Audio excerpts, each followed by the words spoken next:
China is a major enabler of Russia. US is hit out at China after two Chinese nationals were caught fighting for Russia in Ukraine. Now, this comes after Ukraine's President Zelensky said that Ukraine's troops had captured two Chinese citizens fighting alongside Russian forces. He accused the Kremlin of trying to involve Beijing in the conflict directly or indirectly. China, however, refuted the claims, calling it groundless. Notably, Russia allows foreigners to enlist in its military, as does Ukraine.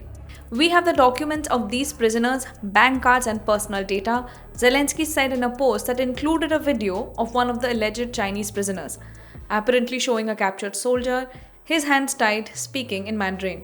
Adding Kyiv would demand an explanation from Beijing and a reaction from its allies.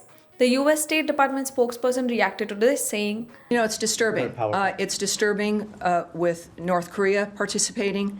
It's disturbing with the Chinese soldiers having been captured. We're aware of those reports that Ukraine captured two Chinese citizens fighting on behalf of Russia in Ukraine.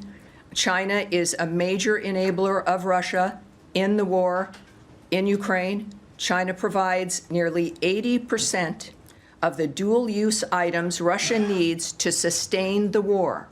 80% comes from China.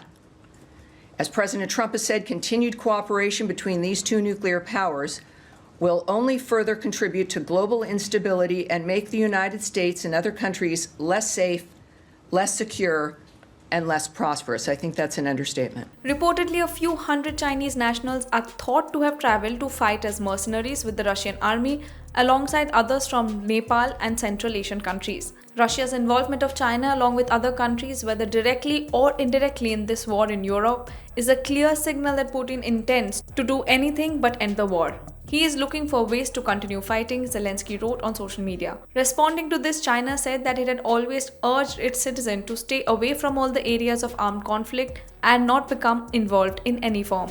Adding to this, China's Foreign Ministry spokesperson Lin Jian said, 中方正在向乌方核实有关的情况。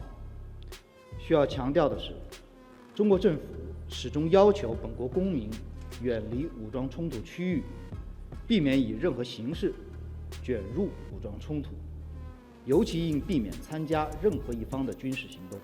Zelensky holds China would be the third country to offer military support to Russia after Iran, which has supplied attack drones. North Korea has supplied soldiers, according to American and South Korean officials. In January, Ukraine said that it captured two injured North Korean soldiers. The war in Ukraine is now onto its fourth year.